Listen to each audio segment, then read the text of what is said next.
I didn't know you could even do this. That's crazy. Romanian court cancels presidential election in latest political earthquake. For those who don't know, an out of nowhere, like Russia-aligned fascist swept in the early voting in the Romanian presidential election. Like, he came out of absolutely nowhere. It's like the same boring kind of like Russian adjacent unicultural fascism that you see literally everywhere around the world right now. Like, Western NATO expansion caused Russia's invasion of Ukraine. I am skeptical of EU. I am skeptical of NATO. I believe in nativism. I am like fake isolationist. I'm right wing. I think that liberal degeneracy is ruining our country, even though it's Romania. So in reality, the thing that's ruining the country is corruption. Was probably going to make Andrew Tate like a government official of some kind. It's the same. It's so boring, dude. There's no such thing as genuine nativism anymore. It's like how the far right party in Canada now is literally just like MAGA light. It's literally just like the MAGA party, but for Canada. It's all the same thing, you know? They're all the same guy. France still is nativism.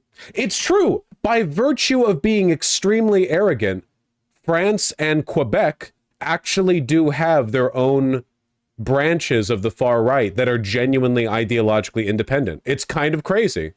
Maybe being very arrogant and racist actually in the long run no, it's not a good thing, but it's, no, they aren't.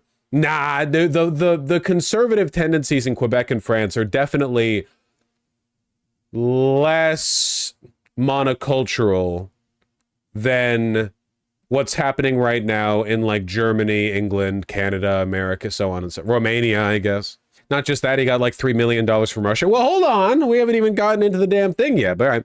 He got like $3 million from Russia and Russian-aligned crypto bros and Sputnik. Oh, is that illegal now? He also aligned with Romanian Nazi paramilitary training camps in the mountains. He isn't really an isolationist. Well, that's why I said fake isolation. Yeah, they're not actually isolationists. All these isolationists, like fascist isolationists, are never actually isolationists, but yeah. He wants to annex Moldova and maybe even help Russia and Ukraine.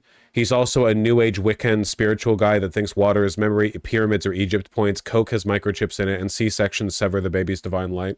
That sounds about right. Fascists love mysticism, man.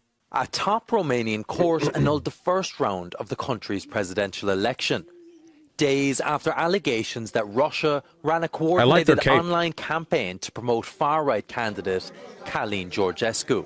The entire electoral process will be redone at a date yet to be set. Despite being a huge outsider who declared zero campaign spending, Georgescu came out on top of that first round. He was due to face off against centrist pro-EU candidate Elena Lasconi this weekend.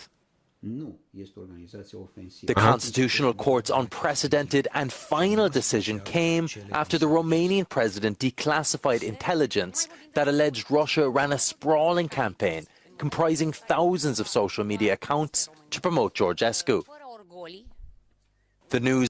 Isn't it, first of all, wild that in Romania this will annul your presidential election results, whereas in America it doesn't matter? Like the Russiagate investigation found definitively like extensive Russian collusion and interference, and it didn't matter. Isn't it crazy that like Russia is going to win the Cold War II electric boogaloo? Isn't that wild? Like, Russian oligarch money is everywhere. They're unironically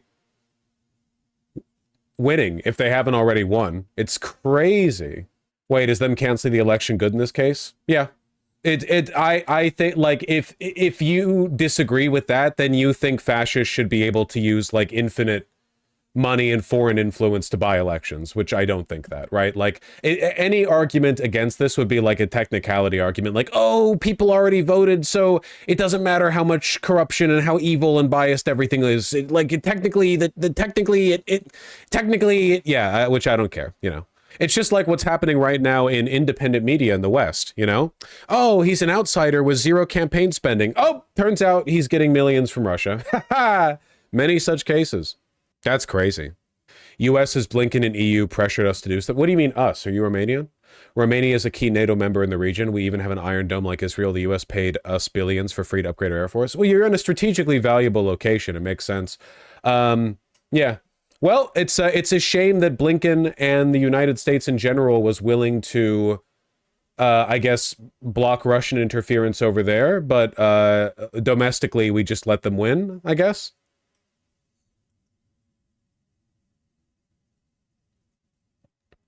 What's the genesis for this mislabeled nationalism? The failure of neoliberalism paired with opportunistic fascists with a lot of money, like taking advantage of it. That's literally it. It's painfully boring and simple. Like, it doesn't take, people are going to write books on this. You don't need to. It's really, really, really simple.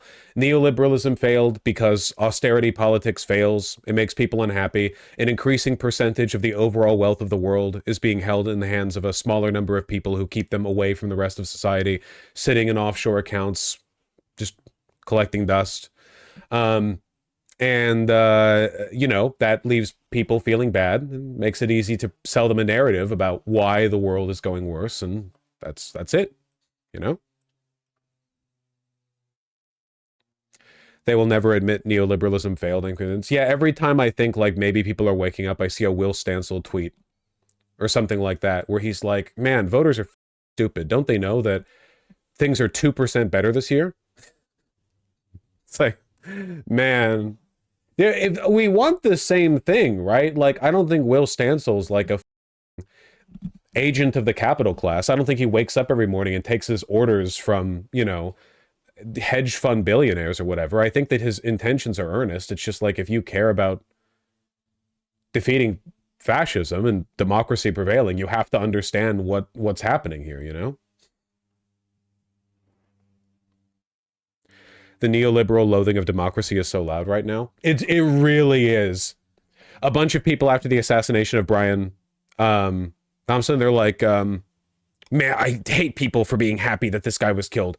It's not, it doesn't do anything. And also, like, why are people even mad? Outcomes aren't that bad. I mean, they're pretty bad, but why are people mad though? It's like, dude, are you literally emotionally incapable of understanding where we're at or why people feel the way they do? I'm not saying you have to go out there and like agree with the assassin or anything like that. I'm just saying, like, it should be pretty obvious looking at the state of things that if you are looking at this and you are bewildered by the frustration and anger and, malice and hate of the American people, you haven't been paying attention. You're in like you're analyzing things from a failed paradigm, right? Like the framework, the lens of analysis that you are applying to the situation is failing you. It's not giving you the understanding that you need. Well, anyway, I want to look at more on this. This is 24 hours ago from Sky News. This is before the Romanian High Court canceled the results of the election. Coming up on the Sky. And then oh my God, it's a podcast. Never mind. Let me find something else. Okay, let's go with BBC coverage. Liberals will say, you think we should assassinate healthcare CEOs or health insurance CEOs? That pales in comparison to my strategy, change the healthcare system, then not change the healthcare system. Yeah, I saw Basil, or was it Lucas? I forget the names of people on Twitter getting angry that people are telling him, like, look, somebody actually firebombed a Walmart, which is quite funny.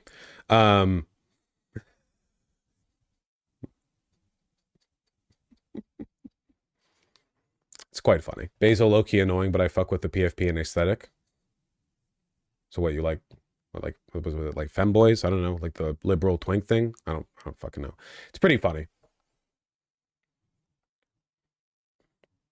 Basil, not Lucas. Lucas is different. People on Twitter will really be like, you believe in voting that pales in ineffectiveness to my strategy, firebombing a Walmart, and then not firebomb a Walmart. Not to be that one annoying moralist, but cheering on the assassination of a random CEO is bad both morally and politically. His death does literally zero to make a world a better place. Well, you can't have it both ways. Now, I mean, technically you can hold both of these positions. I just think it requires a flawed understanding of the dynamic, if that makes any sense. I said this after Trump won, and I will say it again, okay? I'm not interested in making enemies of liberals. As far as I'm concerned, they've done enough damage to everyone. They've done enough harm to everyone. I don't want to, like, we have enough on our plate. It's just, I want them to put more effort in. And I'm not talking about like Democratic officials. I want them to put more effort into understanding like why this is all happening and what's going on, you know? Like you have to be locked into a very weird place politically when, because the CEO of like the health insurance guy, Brian Thompson, he objectively is responsible for more deaths than like basically where would you have to go, like a Russian general? Like he's more responsible for more death than any serial killer, certainly. Like you'd have to go pretty high up in the how many people have you killed chain to find a person who's caused more death and destruction than like a healthcare CEO. You're getting up into Hitler territory, you know? And I just, like, no one would do a tweet like this if it was something like that, right? Like, if a serial killer, or not even a serial killer, if there was like a Russian lieutenant commander or lieutenant, I don't know what their respective ranks are, a guy who maybe was responsible for like the massacre at Bucha or something like that, right? If that guy got killed by a drone strike, like people would probably celebrate it, right? Like that would make sense if they celebrated it. But then like it doesn't mean the Russian military collapses. That guy's gonna be replaced. His death doesn't necessarily like change anything in terms of the overall dynamic. People are still gonna cheer about it, right? So, but no one would make a tweet like this in that case. It's like you're very ground in on like the idea that social murder isn't murder, and you're very keyed out from why people are frustrated. You know what I mean? And it's like, okay, well, there's a difference between being a military commander in an army that's invading a, you know, neighboring nation for no reason except for the memes, and being a healthcare CEO. And the difference, like, honestly, isn't that like much, really. It's just like degrees of social acceptability and legality. But in terms of like culpability and moral involvement, there really isn't that much of a difference, right? You can go back to like slaveholding if you want to talk about institutions that are like socially acceptable and were legally normalized, but at the same time, in retrospect, if you look at it through like the lens of history, it's like, you know, well, what if there was a slave like, well, you know, Nat Turner shit, right? Oh, well, that's not going to change anything. Okay, but like, you really going to cry about it? Yeah, it's true. Slave revolts didn't end slavery, but like, we're talking about slavery here. I mean, maybe we should be framing this a little differently in how we think about things. At the very least, we should acknowledge why people, like, if your position, if you're doing some kind of like hardcore utilitarian analysis, but like in a very low IQ way, and you're like, well, John Brown didn't fix slavery, so all he did was get people killed. Can you at least sympathize with why people both at the time and now would like John Brown? And if you can't, then you're pretty cooked, right? Again, it's not even like, because I don't think Basil's waking up and going like, I'm glad people are paying $759 a month for health insurance only to get their claims denied so they like die with medical debt or whatever. Like it's not that he's pro suffering. It's just, I think, a failing ideological framework, I guess. I don't know. I mean, I just want us all to get along and work together. Oh, is it they? I'm sorry, I don't know the pronouns. They. Okay, they. Canceled? It's over. Oh, right, Romanian president. We got distracted there by the Walmart meme. Now to Romania, where the top constitutional court has cancelled the presidential election, annulling the result of the first round, which was held 2 weeks ago. The announcement comes just days after security services revealed details of what appears to have been a major attempt to interfere in the country's presidential election using the social media platform TikTok, with a series of cyber attacks as well. Well, the results of that first round saw Călin Georgescu, an almost unknown far-right NATO skeptic who had vowed to end aid to Ukraine if he won. He won with most votes. Now, the court said it made the move to ensure the correctness and the legality of the electoral process. But let's talk more. By the way, I just want to point out, okay, I don't like it when liberals blame Russia for this kind of shit, because it's also kind of your fault. Like, why are your institutions and your political promises so weak that Russia can drop a few mil on TikTok, like botting or whatever, and sweep an election. Isn't that insane? Like, can you imagine how fragile how much people dislike, and the current Romanian president, people do not like, the people in Romania do not like their government right now, like at all. Neoliberals, obviously, of course, as always, like, you know, I understand, like, Russia does a lot of bad stuff, but don't use that to deflect from the fact that you're like miserably failing your people. You should not be. If you were like genuinely, truly popular, I really don't think you'd be this vulnerable. To be fair, Vosh, I think all the democracies are pretty fragile right now. They're all neoliberal. Like all of the, like the wave of anti-social democracy, like capitalist austerity, pro-business practice, like since the 1980s, it's literally like whoosh, like the entire developed world, you know, like whoosh. So like, yeah, no shit, people are upset. More about it with our correspondent Sarah Rainsford, who can join us right now from Romania. Sarah, just explain why you think this constitutional court has made this decision. Yes, they are failing, but Romania is not a victim of neoliberalism. We have doubled our GDP thanks to EU. I'm not talking about GDP. I'm talking about like people. The neoliberal hell comes later. I guarantee you. Romania president. Sorry, I should say Romania current president, because all people are talking about is the election. Klaus Iohannis, president of the National Liberal Party. Second term marked by Democratic backsliding and slight shift towards illiberalism. Approval ratings decrease, people don't trust him. Behind even Viktor Orban in terms of democracy. He is a Transylvanian Saxon. That doesn't even sound real. Like, to an American like me, that doesn't even sound like a real thing that you can be. Economic policy. Can I get like here, political positions. Let's just assume that I'm right and not investigate it further. And what the reaction has been. Well, it's something of a political bombshell here in Romania after a couple of weeks of complete turmoil in politics. You know, it's very hard to... I actually Googled Romania austerity, and it turns out that towards the end of the, like, beginning of the fall of the Soviet Union, they actually did implement some severe austerity. But you can't really blame neoliberals for that one, because this was when it was the Socialist Republic of Romania. I mean, austerity still makes people feel that way, but I can't blame neoliberals for this one. What if the Soviets were neoliberals? I see you've stumbled on revisionist theory, and they were.